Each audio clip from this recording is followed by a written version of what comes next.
welcome. I'm John Mitchell, CEO here at Arden Wood in San Francisco. We're so glad you could join us today for this deep dive into studying the weekly Bible lesson. You know, at Arden Wood, our mission is to support the healing ministry of Christian Science nursing with the confident expectation of full healing. We provide skilled care, offer education and training for Christian Science nurses, and host programs like this one to inspire and uplift our broader community. As a nonprofit organization, we rely on the generosity of friends like you, and we're deeply grateful for your ongoing support. Thank you. If you're ever in the Bay Area, we'd love for you to come visit. You're always welcome at Arden Wood, and if you've ever thought about living here, we'd be happy to arrange a complimentary come and see visit. Our residential community is growing, and it's a wonderful place to call home. Please feel free to share this invitation with anyone who might be looking for their next home. Now it's my pleasure to introduce our speaker, Michael Mooslin, CS. Mike has enjoyed a remarkable 50-year business career, serving as president of 2 national restaurant companies and as president and equity partner of Color Me Mine, the Paint Your Own Pottery franchise. His advocacy for individuals with developmental disabilities earned national recognition, including a special ceremony in the Oval Office with President Ronald Reagan. A lifelong Christian Scientist, Mike has been a Sunday school teacher for 50 years and has also served as a first reader and Christian Science chaplain. He's a devoted supporter of Christian Science nursing, having served on the boards of Arden Wood, Broadview in Los Angeles, and 12 Acres, and others. He's written often for the Christian Science periodicals and, in 2020, became a journal-listed Christian Science practitioner. Mike and his wife Nancy live in Newport Beach and have 2 children and 5 grandchildren. Thank you, Mike, for all that you do.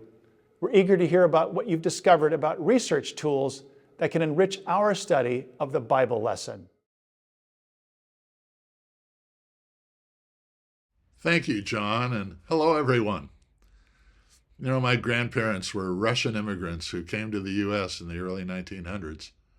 My grandfather loved classical Russian music, and he was one of the first to purchase a 1938 Zenith stand-up console, world band radio, with a glass screen displaying the names of countries around the world with bandwidth numbers. Below the glass was a turning dial. It was the biggest radio I had ever seen. I was only 9 years old. And my memories of it, however, taught me a life lesson. Mary Baker Eddy writes in Science and Health with Key to the Scriptures, "Remember that the letter and mental argument are only human auxiliaries to aid in bringing thought into accord with the spirit of truth and love, which heals the sick and the sinner."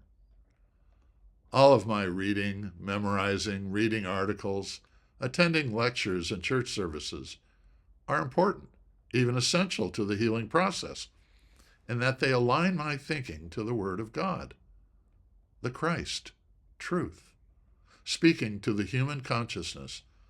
But the words themselves do not heal. They're just words. Healing comes from inspiration, from an enlightened thought. Russian music had always been playing in the airwaves, still is, but not until Grandpa tuned into the right frequency could we hear the music. And everyone in the room was receptive to hearing it as well. The letter of Christian Science, as well as the logical arguments, are actually the tuning dial. However, as Eddy states, it's the Word of God, the Spirit of truth and love, that actually does the healing. Thought is uplifted from human will, reasoning, and desire to an inspired sense, giving the understanding required to demonstrate the effectiveness of Christian Science. Ye shall know the truth, and the truth shall make you free. Not the argument or the letter. So now the question, how do we tune in to the divine frequency and find our oneness with God. The Bible lessons give us the answers we need.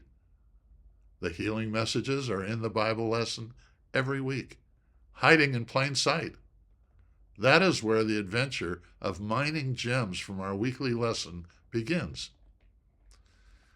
Now, I admit it's a bit intimidating to discuss the Bible lessons with an audience of dedicated Christian scientists, many of whom have used the Bible lessons all their lives in their daily practice of Christian Science.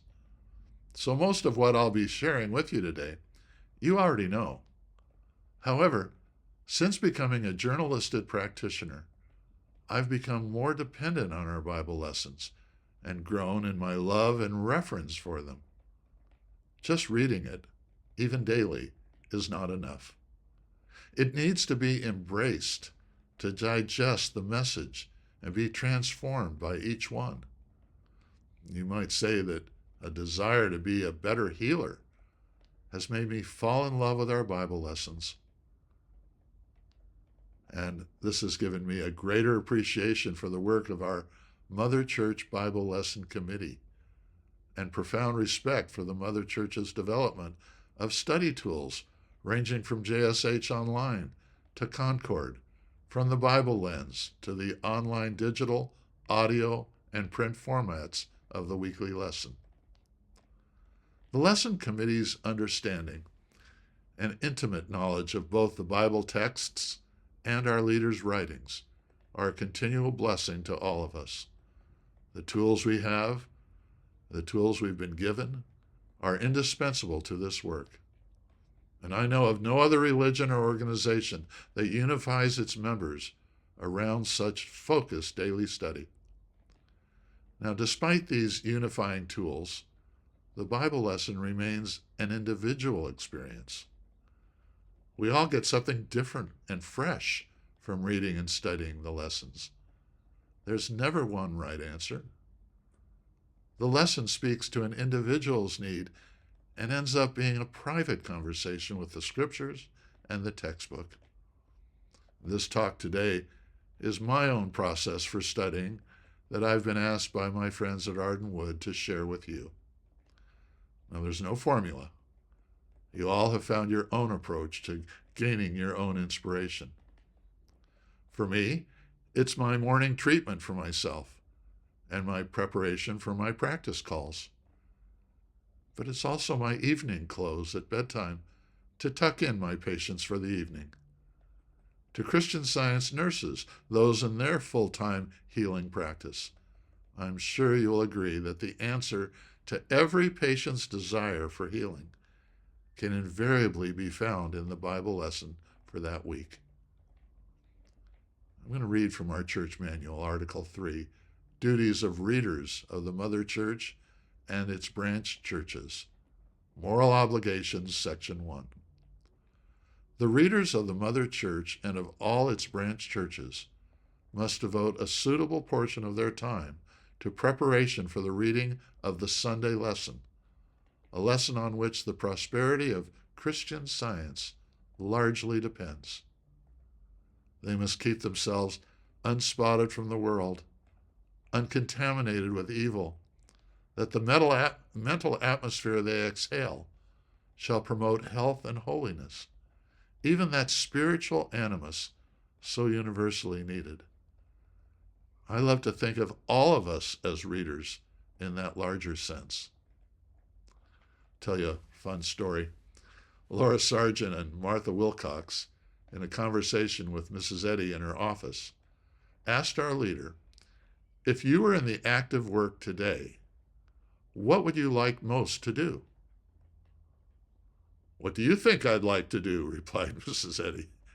And they named everything they could think of in connection with the church activities. But Mrs. Eddy smiled and quietly answered, no, that's not the most important work. Why, we have named everything, they said. Yes, you have named everything except the most important work I could do, to serve on the Bible Lesson Committee. You see, our textbook is complete. A chapter on healing, one on teaching, and so on. The book alone will revolutionize the world's thinking. But in active work to prepare 52 lessons on 26 subjects, this is giving the world weekly treatments, surrounding it with the spoken word 24 hours on Sunday. They were amazed. And then Mrs. Eddy added, "Why, you girls don't think you go to church to worship God as we used to, do you? Our God isn't to be worshiped, but expressed. Neither is worshipped as though he needed anything, seeing he giveth to all life and breath and all things." That's from Acts. "We study these lessons for 6 days," she continued. "Then we go to church to express God for the world, to give the world a treatment." Imagine that. We are part of a continuous treatment for the world in all 24 time zones, every week, based on the power going forth from our Bible lesson. If I'm striving for that spiritual animus so universally needed, allowing suitable time and preparation with the lesson, I'll be ready to receive my practice calls. The lesson helps us fulfill our 4 daily obligations, found at the bottom of page 116 in Miscellaneous Writings. Never absent from our post, never off guard, never ill-humored, and never unwilling to work for God. I usually start my study of the lesson on the Thursday before the week in which it begins. I need to be ready to preview the lesson with my Sunday school class at the end of class in preview of the following week, and be ready when calls come in on Monday morning as well. As mentioned, our daily study of the Bible lesson does not heal in and of itself. Those, remember, are just words that align thought. But letting the lesson read itself to us, revealing its hidden healing gems, is a treatment and does heal, since it shifts our thought. This inspiration or revelation of Christ is actually where healing resides and is witnessed before it is manifested in the body. I might add, the word healing is an accommodation to what we see humanly. A more accurate description of what happens is found in the word revealing. Through the spiritual senses, we see what has always been present. Our lesson reveals one's spiritual perfection, and there's no improving on perfection. Kim Chouette's book, Peter J. Henniker Heaton, Man of Joy, states that Mrs. Eddy, through her writings, bridges the chasm from the human appearance to the divine actuality. That's on page 25 of his book. That is what we want from our lesson study, and that's the real purpose of this talk. Now, are we setting aside time every day for prayers, for quiet listening and revelation? Eddy spent time in prayer with strict orders to her household not to be interrupted or distracted during this quiet time, which she called her porch swing prayer time. I'd like to read a letter to you that she wrote to Septimus Hannah.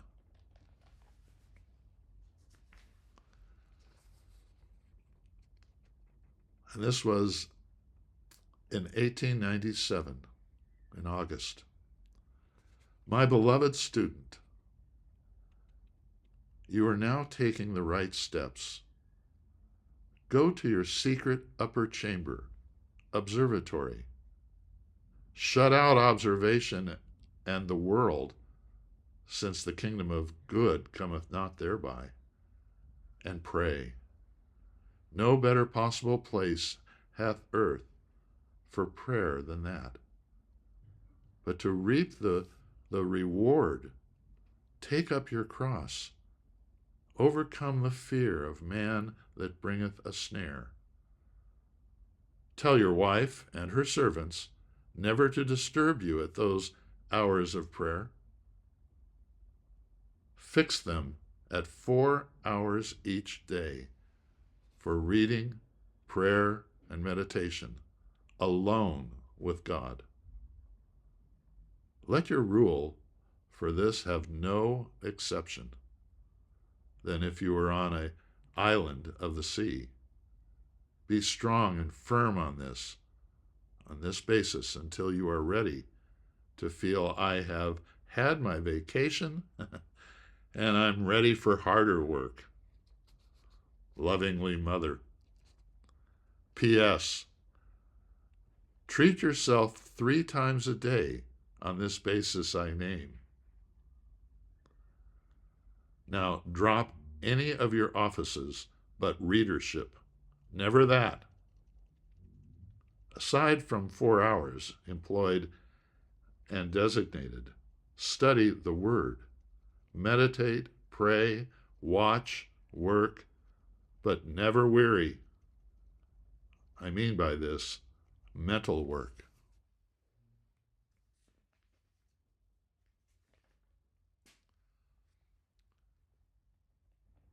Given this preamble, let me share just a word about the difference between treatment and prayer. Now, all treatment is prayer, but not all prayer is treatment. Prayer is more general in nature and reflects spiritual desire, patience, meekness, love, and good deeds, as we read in Science and Health. And these qualities are our expressions of prayer. But that does not necessarily qualify as a treatment. In treatment, we are expelling false beliefs mistakenly taken in as our own thinking. In other words, we are shifting thought. A false belief is an impersonal suggestion claiming to be our thinking, and worse, claiming to be us. We must improve belief. But an improved belief is not a belief improving. It's a belief lessening. As that belief lessens, we see more of the ever-present, always-present truth. Treatment, then, is proving the nothingness of nothing. However, the first thing in treatment is the affirmation of that which is divinely real and true. The disappearance of error is a result of the realization of truth. In treatment, we never declare material or human perfection. The human sense is always the very opposite of the real, even when it appears to be harmonious. The result is personal sense trying to attach the claim to the individual. By detaching the claim from your thought, you reduce it to a belief without a believer, thus eliminating its power and improving the belief. But again, an improved belief is not a belief improving. It is a belief lessening. Our study of the weekly Bible lesson is an important and maybe the most important means of consciousness receiving the revelation of truth. So now, let's begin. I'm always in awe of the Bible lesson structure. Like an architect building a house, our Bible lesson committee is an architect of teaching structure, and it starts with a foundation.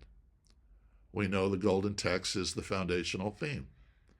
The responsive reading leads into the lesson, and the first section and the last section are often bookmarks for the middle sections. And the stories in those middle sections have a through line, a thread of continuity illustrating the theme. Now, we'll be uploading some documents. There are 28 healings that are illustrated in the 4 Gospels. And there's 4 about healing sickness and disease. There's 5 about physical impairments. There's 8 about blindness and deafness. There's 3 about leprosy, 4 about insanity, and 4 about death. What I've done is taken every one of these healings, all 28, and broken them down line by line and then found Mrs. Eddy's correlatives to explain them. And it's about a 40-page document. All we've given you here on the screen is the front page. The second document is the 50 parables of Jesus. And I've done the same thing. We've stated the parable and then given you the correlative passages. It's also a long document. And then I've prepared Mrs. Eddy's 23 daily demands. There's 4 from the manual. There's 6 from governing thought. There's 4 instructions on what to read every day. There's 5 on loving your neighbor. And there's 5 on works and proofs required. Now, the last document are vocabulary words. And this is where I usually start looking for words that my Sunday school class may not be familiar with. Hardly a Sunday goes by where Mrs. Eddy has not driven me to my dictionary. Throughout her writings, Mrs. Eddy was precise in her selection of just the right word that would convey the most scientific and spiritual view. Often a word has a little deeper and different meaning than what we think upon first reading. And this final document is a partial list of words that commonly drive our students and teachers to their dictionary. And with the exception of a Bible word or two, some from comments about Mrs. Eddy or Christian Science, and a few from hymns, the words are all from our leaders' writings. For the most part, the definitions are from the student's reference dictionary, an abridged version of Noah Webster's original etymology, which he completed in the spring of 1843, shortly before he died. His work was revived by Keystone Publishers in 1965, and this work has been most helpful to Christian Scientists as it represents the dictionary Mrs. Eddy used and therefore gives us the meaning of the words when she used them. Words like prodigal, preens, accretion, inculcate, disports, importunately, escutcheon, and my personal favorite, fustian. Fustian means all hat and no cowboy. Bombastic. My Sunday school list is over 120 words from Eddy's writings. But let's try a word like subjective from this past week's lesson.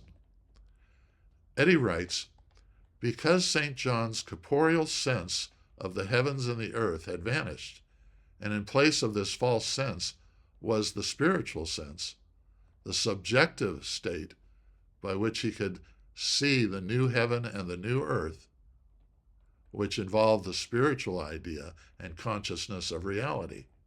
It's on page 573. Studying some of the early workers' class notes and lectures, they were all taught by Mrs. Eddy the difference between subjective and objective. Now, objective is what the physical senses tell us. For instance, when the disciples were in the boat and felt the rain, saw the waves crashing and the boat filling with water, in fear they woke Jesus, who was sleeping on a pillow. That was their objective view.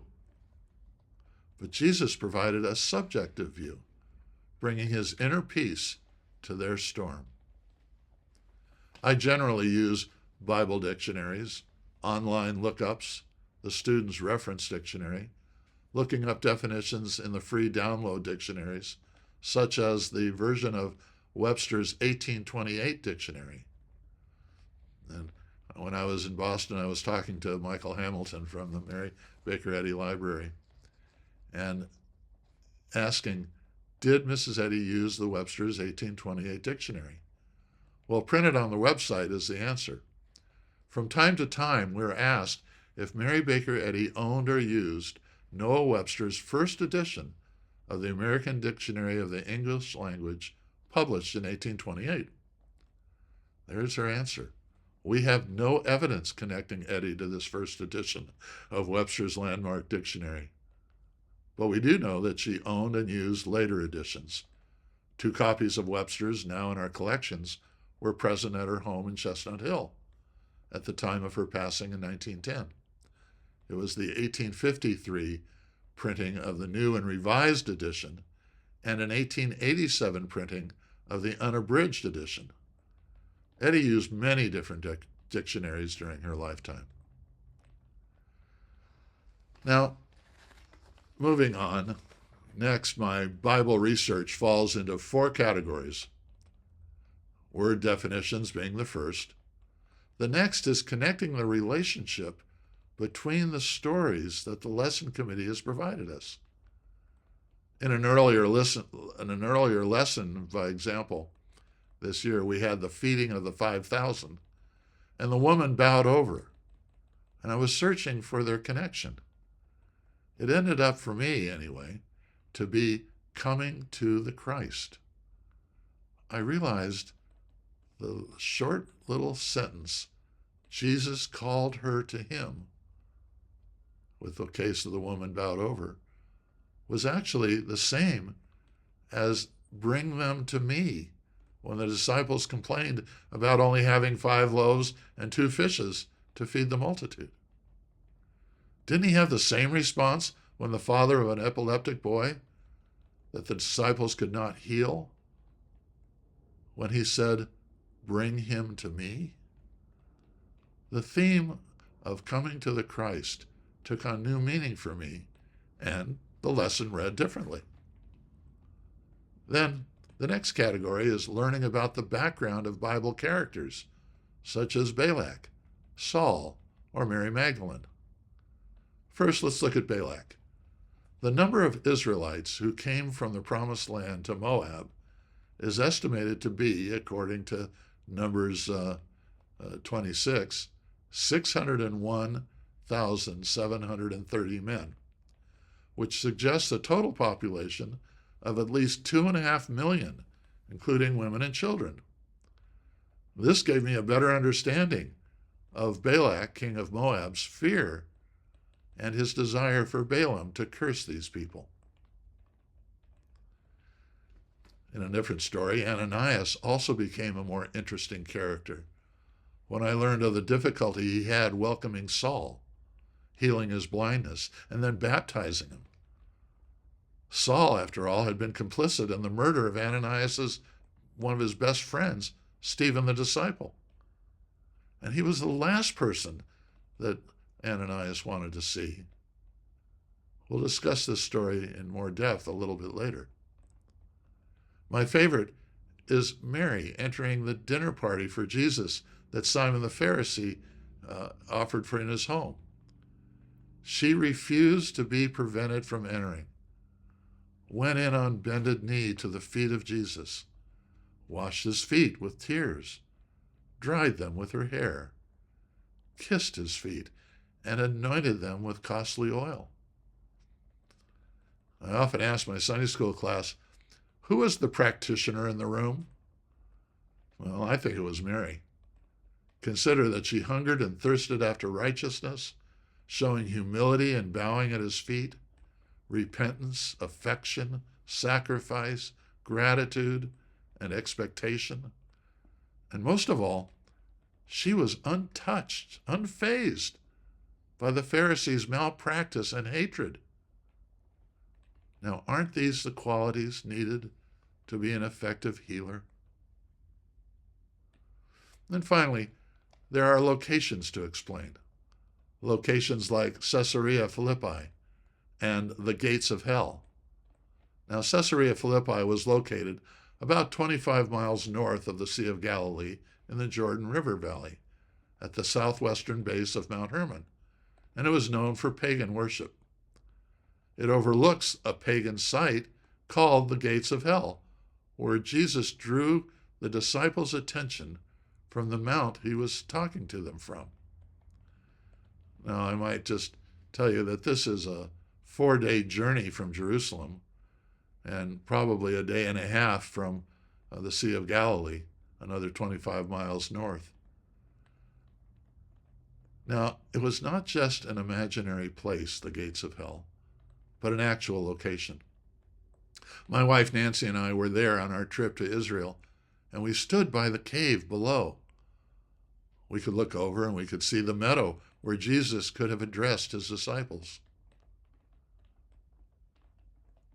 Now, next, as an example of a location, I wondered where Mrs. Eddy got the definition for Gihon River in the glossary of her textbook as the rights of women acknowledged morally, socially, and civilly.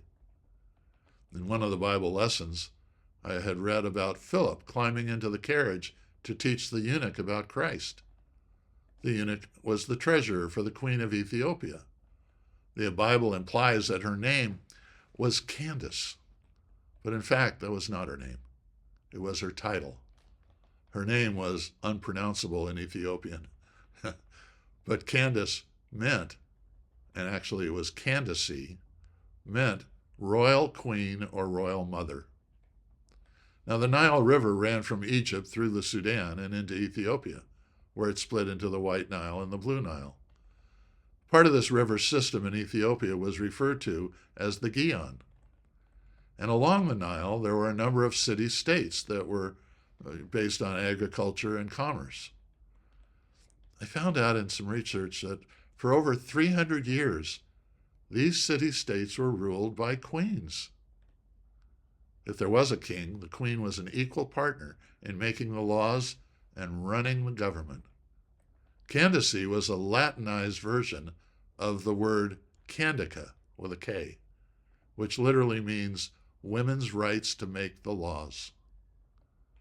Ms. Eddy had to have been aware of this, and it validated for me that everything she writes in Science and Health is in fact biblically based. You know, knowing the background of these people, places, as well as the backstories of some of the healings, are examples of adding some further clarity to their meaning. And the translations can be helpful in this regard. I'm a big fan of the Bible Gateway, and Mrs. Eddy has a number of translations at her disposal, many examples of which appear in the textbook, although without attribution. You can go to BibleGateway.com and look at your choice of any 5 translations at once, side by side. And you're able to choose those 5 from any of approximately 70 that are available. Researching background of Bible characters in GotQuestions.com, another great site. Studying the geography of the Bible through online maps. Weekly Bible lesson discussion groups to share fresh insights. And I love our weekly teachers' meetings before Sunday school. I always learn something new from the other teachers, even after I've read the lesson all week. Now, Cedars Camps has a weekly metaphysical med. That's wonderful. PrayerThatHeals.com and PrayerfulLiving.com have great information. The Bible Lens and the Sentinel and the digital Bible lesson is immensely helpful. Make sure that you're subscribing to JSH Online. Download Concord and Bible Gateway on your phone. Add the digital lesson link on your phone or desktop. You might subscribe to Madeline Maupin's Bible Roads, vlogs, and lectures. And there's CS Bible Insights by Kathy Merrill. And Carrie Curley's weekly email of each of the lesson's Bible citations translated from the Message can give us a new viewpoint. Finally, I'm happy to send you my weekly Bible notes. All you have to do is email me at mmooslin@gmail.com, and I'll get you on the distribution list. And here's some suggested books. Josephus, The Life and Times of the Jewish People. The Woman's Bible Commentary. It's in its 2nd or 3rd edition now. Lamsa's Ancient Eastern Bible Texts. All of these books are available on Amazon. And in your reading room, you can find the NRSV updated edition and Madeline Maupin's Free and Fearless Women of the Bible, a new book that's just been published.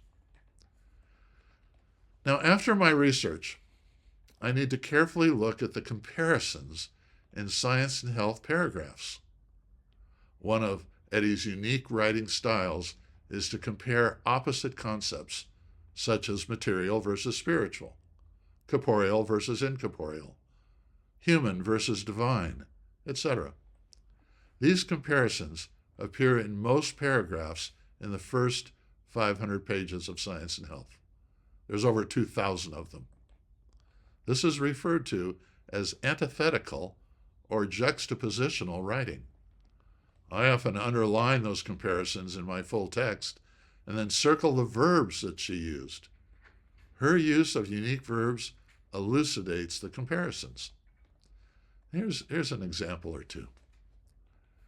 We cannot deny that life is self-sustained, and we should never deny the everlasting harmony of soul, simply because to the mortal senses there is seeming discord. It's our ignorance of God, the divine principle, which produces apparent discord, and the right understanding of him restores harmony. Truth will at length compel us all to exchange the pleasures and pains of sense for the joys of soul. You'll recognize that quote from Christian Science Practice on page 390. The comparisons are discord versus harmony and sense versus soul. But look at the verbs. Ignorance produces, right understanding restores, truth compels us to exchange. This process helps us outline how to shift thought when structuring a treatment. Here's another familiar paragraph. Accidents are unknown to God or a mortal mind, and we must leave the mortal basis of belief and unite with the one mind in order to change the notion of chance to the proper sense of God's unerring direction and thus bring out harmony. And we all know that's on page 424. Now there's two comparisons, mortal belief versus the one mind, and the notion of chance versus God's unerring direction. The verbs are leave, unite, change, bring out. I might add to the subject of the paragraph may not be accidents at all, or accidents alone, but rather the notion of chance, odds, or probability. How interesting to use the words notion and chance and bring out harmony. After all, harmony is already there. And let's quickly look at one last passage. Mentally insist that harmony is the fact and that sickness is a temporal dream. I think we just had that in the lesson. Realize the presence of health and the fact of harmonious being until the body corresponds with the normal conditions of health and harmony. It's on 412. Now the comparison is harmony as fact and sickness as a temporal dream. And the verbs, mentally insist and realize the presence. And for how long? Well, she says until the body corresponds to the normal conditions of health and harmony. It's a perfect treatment. Now, comparisons, verbs, and conclusions means reading the lesson to find the treatment. And as an example, let's take section 5 from the November 2nd lesson, Everlasting Punishment. This is about the man who is blind from his birth. At least that was Jesus' view. Versus the man born blind, which was the disciples' view. These are comparisons that require reversal. Jesus saw a man blind from his birth only, not before. The disciples saw a man blind as a result of his or his parents' sins before birth. Man is the offspring of spirit, not like that of mortals in brute instinct, she writes. Spirit is his primitive and ultimate source of being and doesn't pass through material conditions. Instead of God sending sickness and death, he destroys them. Omnipotent mind made all and does not make mistakes and then correct them. Spiritual understanding supersedes so-called laws of matter. Life and intelligence are spiritual, not material. Perpetual exercise of mind faculties, then their loss. I'm going to repeat that.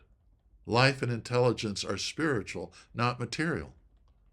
Perpetual exercise of mind faculties, then in their loss. More science in seeing and hearing spiritually than materially. We are harmonious as we cease to manifest evil. Disbelief in error versus discernment of truth.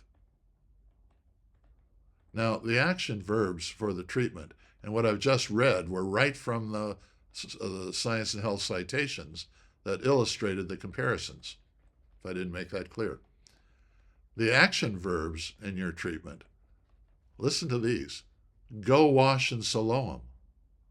Destroy sickness by bringing to light immortality. Expound spiritual understanding. Term the 5 material senses as misdirected. Affirm life and intelligence as spiritual. See and hear spiritually. Cease to manifest evil. Disbelieve in error. Discern truth. And bathe in beauty and light. So those were the verbs. Now, what were the healing conclusions? He washed and came seeing. The beautiful, good, and pure constituted his ancestry. God is our Father. Life is the law of our being. Infinite mind made all and includes all. Blindness and hearing are restored, and repeats the wonder. You are harmonious. Your being is the discernment of truth. You are bathed in beauty and light.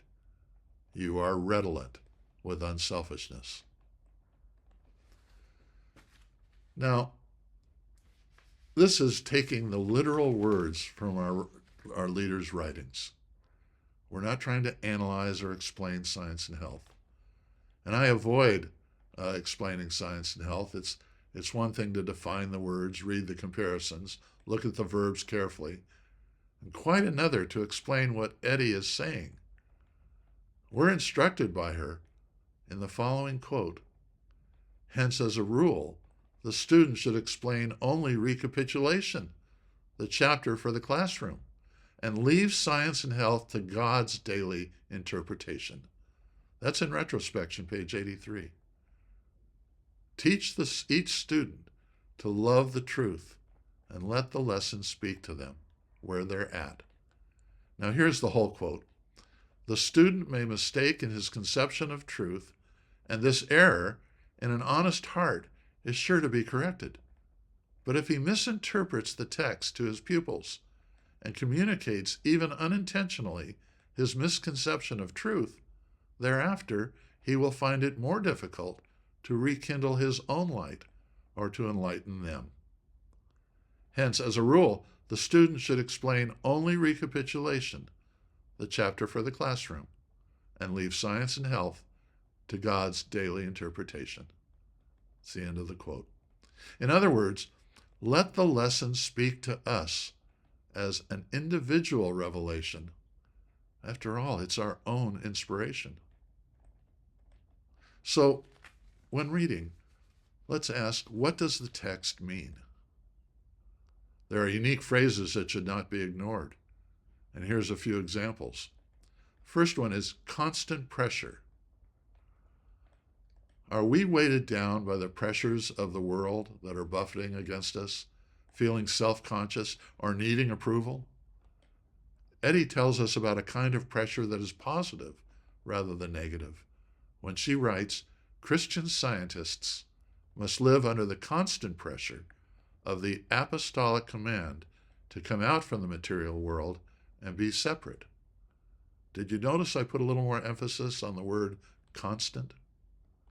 Constant pressure in this sentence is actually a scientific term with emphasis on that word constant.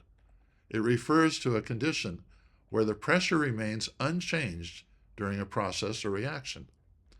An example might be a pressurized cabin in an airplane, where the pressure from the atmosphere outside cannot be felt by the passengers. Regardless of the outside atmosphere, the inside of the aircraft remains constant and comfortable.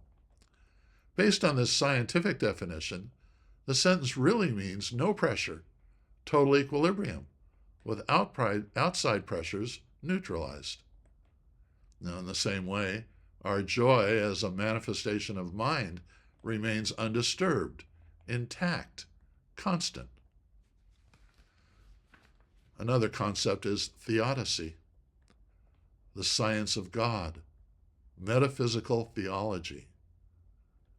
On page 104 of the textbook, she writes, Christian science goes to the bottom of mental action and reveals the theodicy, which indicates the rightness of all divine action as the emanation of divine mind, and the consequent wrongness of the opposite so-called action, evil, occultism, necromancy, mesmerism, animal magnetism, hypnotism. Boy, there's another example of the clear comparison. Emanation, a fountainhead or divine origin of divine mind. Right action versus the opposite so-called action of mesmerism and occultism. The next phrase is really interesting. Every child, man, and woman. She says, it is possible, yea, it is the duty and privilege of every child, man, and woman to follow in some degree the example of our Master by the demonstration of truth and life, of health and holiness. That's page 37. But child, man, and woman is an odd phraseology, unless she was quoting something else. So let me read from the Bible. So when they had dined, Jesus saith to Simon Peter, Simon, son of Jonas, lovest thou me more than these? He saith unto him, Yea, Lord, thou knowest that I love thee. He saith unto him, Feed my lambs. He saith unto him again the second time, Simon, son of Jonas, lovest thou me? He saith unto him, Yea, Lord, thou knowest that I love thee. Then he saith unto him, Feed my sheep. He saith unto him the third time, Simon, son of Jonas, lovest thou me? Peter was grieved because he had said unto him the third time, Lovest thou me? And he said unto him, Lord, thou knowest all things. Thou knowest that I love thee. Jesus said unto him, Feed my sheep. Now that's from John 21 in the King James. But from George Lambsa's Holy Bible, which I just mentioned earlier, from the original Aramaic, the third response from Jesus was not feed my sheep, rather feed my ewes, the female sheep. So there was Mrs. Eddy quoting the child, the man, and the woman in that order. Now let's take a phrase, the music of the spheres.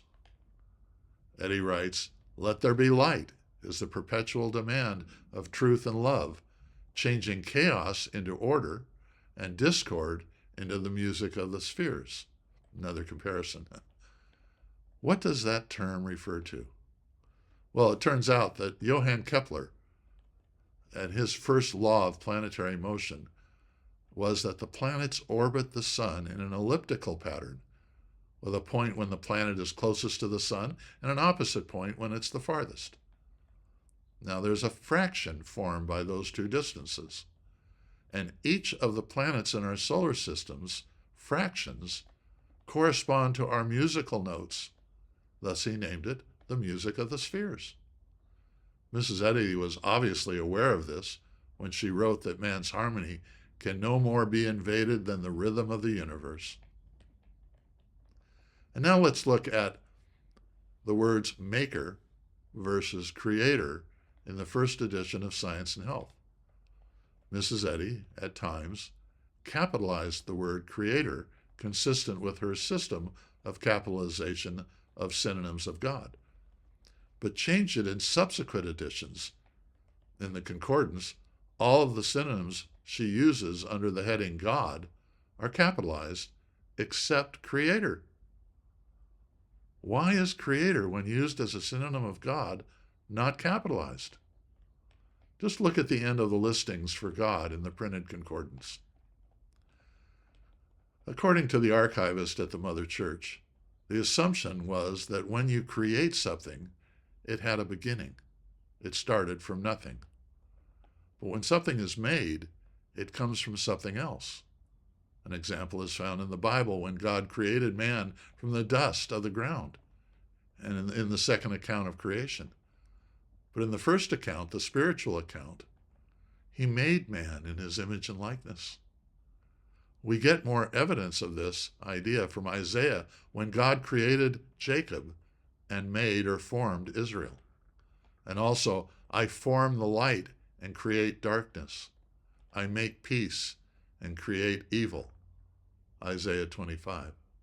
Isaiah 45. So now let's look at what does the text mean to me? And this requires a careful study of some textbook concepts. I turn to JSH Online as a resource when I don't understand something I'm reading. Consider the term, where demonstration was humanly possible. Here's the full quote from our textbook. Late in the 19th century, I demonstrated the divine rules of Christian Science. They were submitted to the broadest practical test, and everywhere, when honestly applied, under circumstances where demonstration was humanly possible, this science showed that truth had lost none of its divine and healing efficacy, even though centuries had passed since Jesus practiced these rules in the hills of Judea and in the valleys of Galilee. That's the end of the quote from page 147. But this was confusing to me. Here's what I found in JSH Online from Barbara Jean Stinson's article, Are We Receptive to Healing? That phrase, where demonstration was humanly possible, turns one back to the Bible. Christ Jesus' life and work, his healing record, must be our example. Judging by the long list of serious diseases the Master healed, apparently he didn't consider anything to be incurable. A Bible verse about Jesus' work gives another dimension to this question of healing, and it applies to us today just as much as it did to the people in Bible times. Jesus had come into his own country and was mingling with the people, many of whom had known him before he began the healing ministry. Matthew tells us in a few revealing words, and he did not many mighty works there because of their unbelief. That's Matthew 13.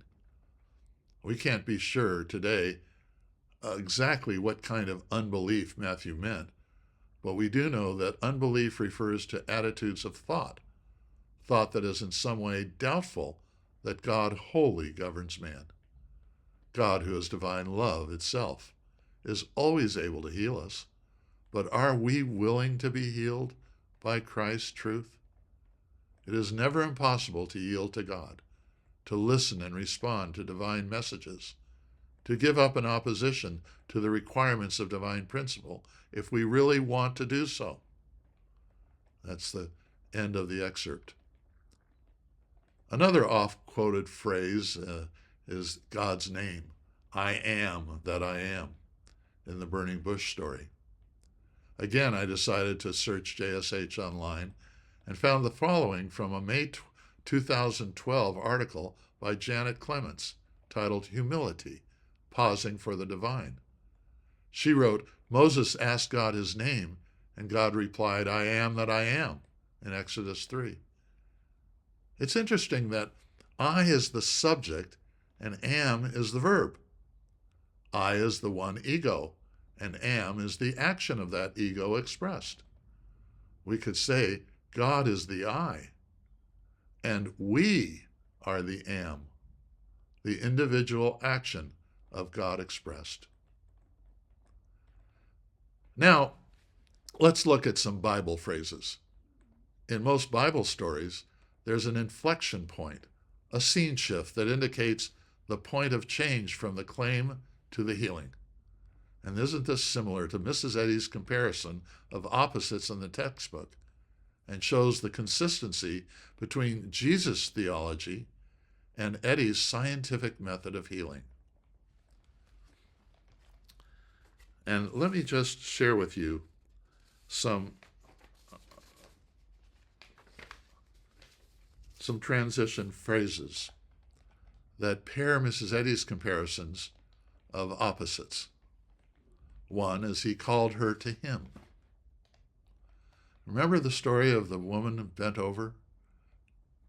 And we often read in the lesson, Jesus beheld in science the perfect man who appeared to him where sinning mortal man appears to mortals. In this perfect man, the Savior saw God's own likeness, and this correct view of man healed the sick. And this has been repeated frequently in our lessons in the last year. In the healing of the woman bowed over is an interesting phrase. He called her to him. And I asked myself why a healthy 30-year-old male would make a crippled woman hobble over to him. But he never saw a crippled woman. He had only the correct view, not the corrected view. Then I looked up a term, Brother Saul. This took some research, and we talked about this a little bit earlier. According to the book, Paul, A Man Who Changed the World by Henrietta Buckmaster, she's a noted author and for 12 years was the editor of the Home Forum Division of the Christian Science Monitor, we have the following from Paul, the Man Who Changed the World. When Ananias entered the house and passed through the amazed and incredulous elders, he came straight to Saul and put his hands on him. Brother Saul, see that this thing will be the Spirit of God. And sharing their meal with him was not simply breaking of bread. It was putting aside suspicion, cynicism, fear, and finding a truth deeper than courage, which Buckmaster describes as a flawless love. We need to understand more about this flawless love.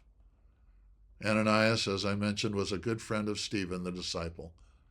He knows that Saul was complicit in Stephen's murder. Just imagine the hate, much less the fear, that meeting Saul would have evoked. Yet in obedience and faithfulness to his master's instructions, he also went into the meeting blinded.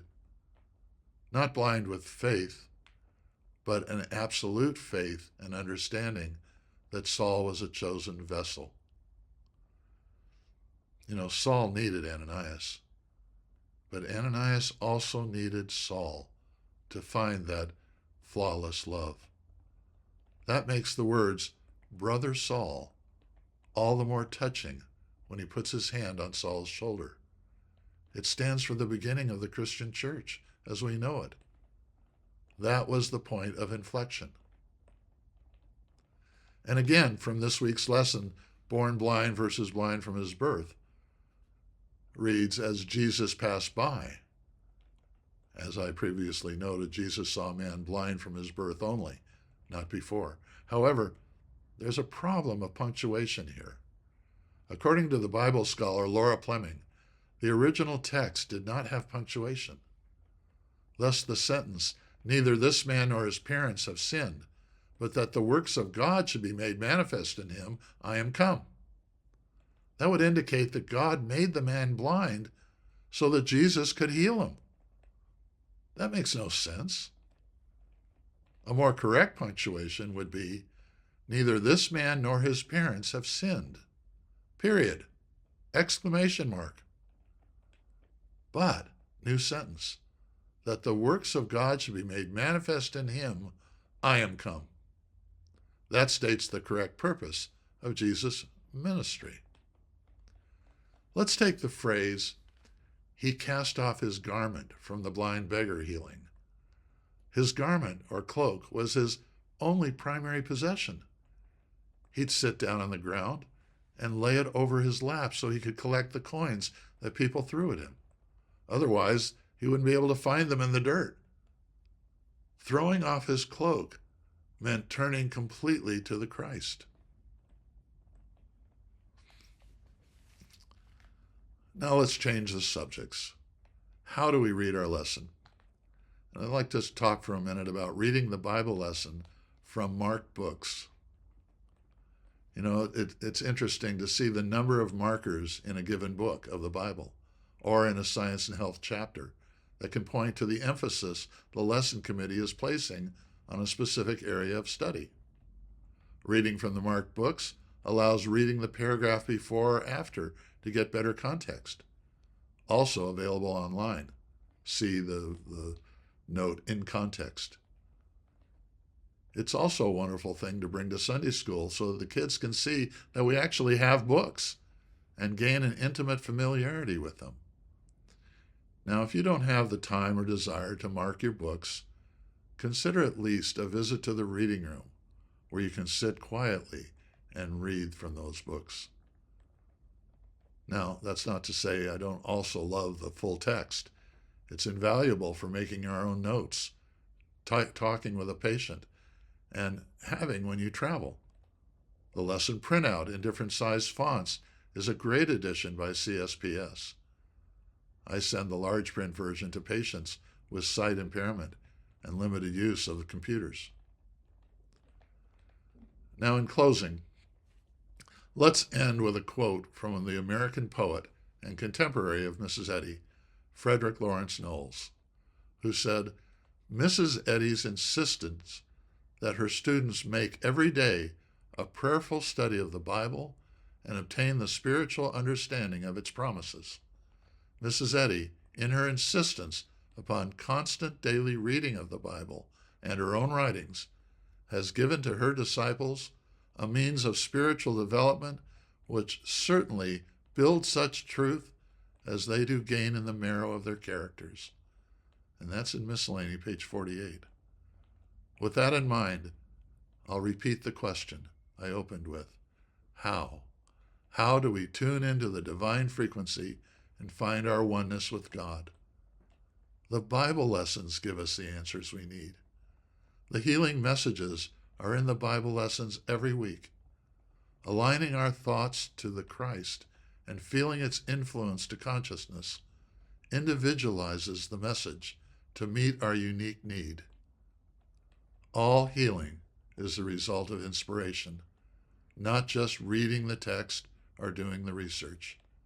The study, reading, articles, lectures, etc., remember, are simply auxiliaries to align our thoughts to hear the message, to feel their divine healing influence.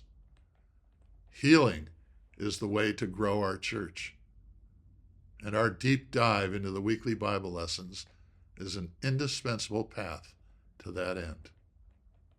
Thank you all very much. Thank you, Mike. That truly was a deep dive, and what a rich toolbox you've given us. Thank you.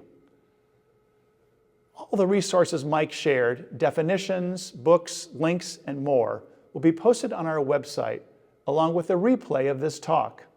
You'll get an email with the link in the next few days. We also hope you'll join us for our online Christmas celebration on Sunday, December 7th at 2 p.m. Pacific. It's our gift to you, a heartfelt thank you for all that you do to support Arden Wood.